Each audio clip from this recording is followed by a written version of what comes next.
Hello dear students, welcome back to Ranker J. This is Saurabh from IIT BHU. एक सवाल आपसे मैं पूछना चाहता हूं। सपोज करिए आप एक रास्ते पे जा रहे हैं। रास्ते पे जाते जाते आपको क्या दिख रहा है? 4-5 वहां पर कुत्ते हैं, डॉग्स हैं। तो क्या आपका इंपल्सिव थॉट ये होगा कि मैं तुरंत भागना स्टार्ट कर दूं? कभी नहीं। आप ये सोचोगे अरे यार क्या ही हो रहा है। लेकिन अगर वही डॉग आपको दौड़ाने लगे, आपके ऊपर झपटने लगे, आप क्या करोगे? आपके अंदर इतनी एनर्जी आ जाएगी कि आप भागने लगोगे।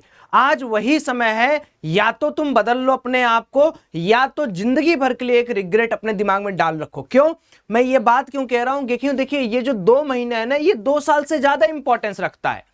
एक फ्लो होता है। सपोज करिए कि मैं आपको एक एग्जांपल दे रहा हूं। आपका खेत है, आप पानी डाल रहे हो, डाल रहे हो, डाल रहे हो। खेत के पास जाते ही आपने मशीन बंद कर दिया।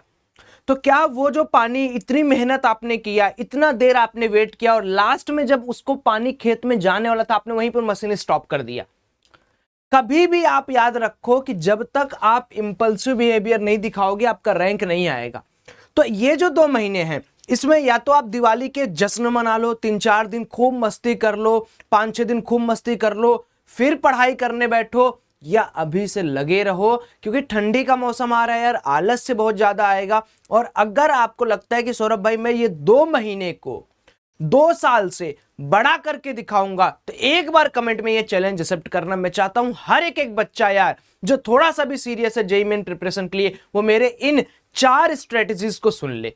पहली स्ट्रेटजी है जेईई मेन चेंजेज। अब हर लोगों को पता है कि जेईई मेन के अंदर जो सिलेबस है वो काफी ज्यादा रिड्यूस हो गया है। लेकिन आपको मैं एक बात और बता देता हूं। रिड्यूस सिलेबस होने की वजह से जो प्रेशर ऑफ सिलेक्शन क्वेश्चंस होंगे, जो टीम के पास या जो बोर्ड बना रही होगी पेपर, वो पेपर ऑफ सिलेक्शंस आपके टफ जाएंगे। क्यों? क्योंकि सपोज करो मेरे पास 30 टॉपिक थे जिसमें से मुझे सवाल बनाना था, ठीक। अब मेरे पास सिर्फ और सिर्फ 25 टॉपिक बचे हैं जिसके अंदर से मुझे सवाल बनाना है। तो मैं क्या करूंगा? इन 25 टॉपिक्स के अंदर मैं कुछ ऐसा सोचूंगा कि भाई क्वेश्चंस भी मुझे मिलते रहे और इनके आंसर्स भी अच्छे मिले। ये नहीं है कि नॉर्मल मैं कुछ भी पूछ लूंगा। तो अभी क्या है कि जब जेईई मेन के चेंजेस हुए हैं, सिलेबस रिड्यूस हुआ है, आपको आपकी मेहनत उस सिलेबस के अनुसार करनी है। जो नहीं आ रहा है उसको नहीं पढ़ना है, जो आ रहा है उस पर लगातार निरंतर मेहनत करना है। दूसरी स्ट्रेटजी है 99 परसेंटाइल का ड्रीम। अब देखो यार, सपना देखना बुरी बात नहीं है, लेकिन समस्या यह है कि दुनिया 99 परसेंटाइल का ड्रीम देख रही है।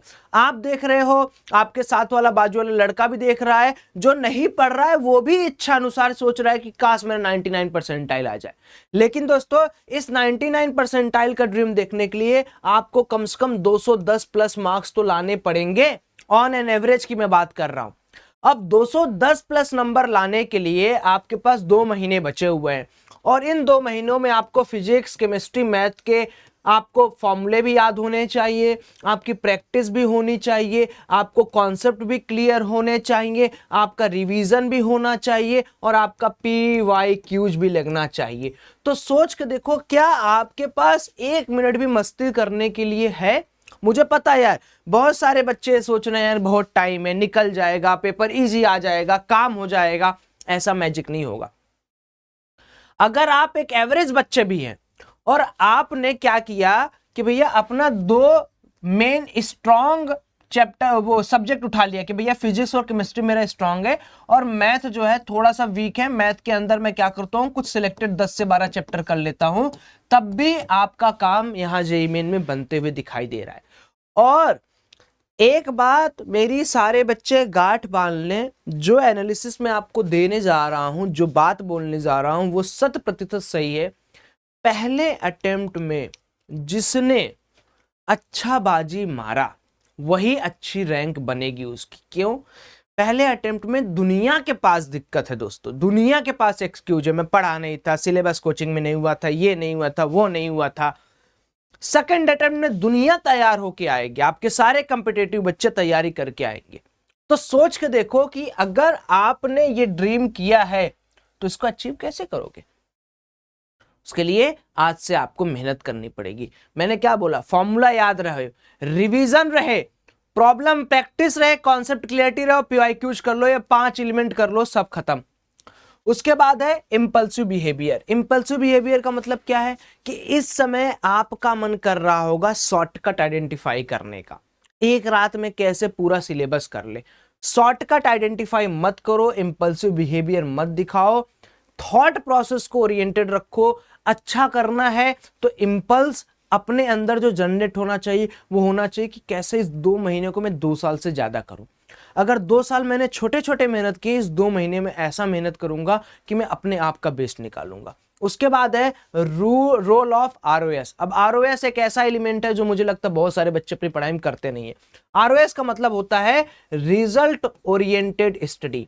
एक तो पढ़ाई हो गई, आप किताब खोल के पढ़ रहे हो, एक पढ़ाई हो गई कि आप रिजल्ट ओरिएंटेड स्टडी कर रहे हो। इसका क्या मतलब है कि अगर मैं फिजिक्स में न्यूटन्स लॉज ऑफ मोशन पढ़ रहा हूं, मैं आपको एग्जांपल समझाता हूं कि आरओएस क्या होता है और आरओएस के बिना कैसे आपका जेईई मेन में सिलेक्शन नामुमकिन है।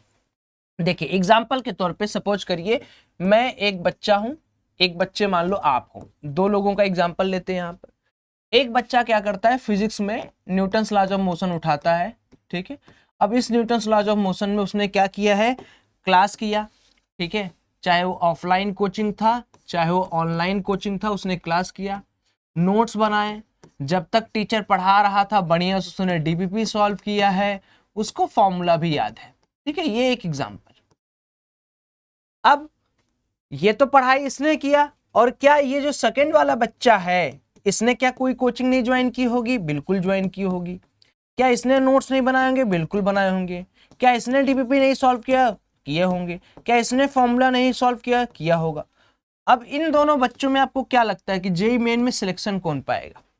जेईई मेन में सिलेक्शन वही बच्चा पाएगा जो इस पर्टिकुलर पॉइंट पर अपने आप को स्ट्रिक्ट कर लेगा। कैसे कि भैया अगर मैंने न्यूटन्स लॉज ऑफ मोशन 3 महीने 4 महीने पहले पढ़े हैं तो क्या मैं अभी भी उसका डेली क्या मैं रिवीजन कर पा रहा हूं, वीकली क्या मैं रिवीजन कर पा रहा हूं, क्या मुझे अभी भी उसके प्रॉब्लम जो हैं वो बन रहे हैं। प्रॉब्लम्स बनने का मतलब है कि क्या मेरी कॉन्सेप्ट क्लियरिटी इतनी कि मैं प्रॉब्लम्स बना पा रहा हूं। तीसरा, क्या टेस्ट जो मैं दे रहा हूं उसमें मेरे मार्क्स आ रहे हैं, और नहीं आ रहे हैं तो क्या मैं इस चैप्टर का रिवीजन कर रहा हूं या नहीं कर रहा हूं। ये हो गया आरओएस।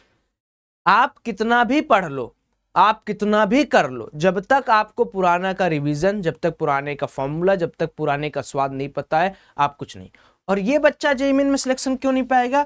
क्योंकि ये अपने बैकलॉग में ही अभी पड़ा हुआ है, ये अपने आप में ही अभी समझ नहीं पा रहा है कि मुझे क्या करना है। पीछे पूरी दुनिया देख रहा है, इसके क्लास में भी मॉडर्न फिजिक्स चल रहा होगा, और मॉडर्न फिजिक्स के पढ़ते पढ़ते इसने कभी भी ना तो अच्छे से टेस्ट दिया है, ना एलएलएम का इसको फॉर्मूला याद है, ना तो कभी इसने रिवीजन किया है।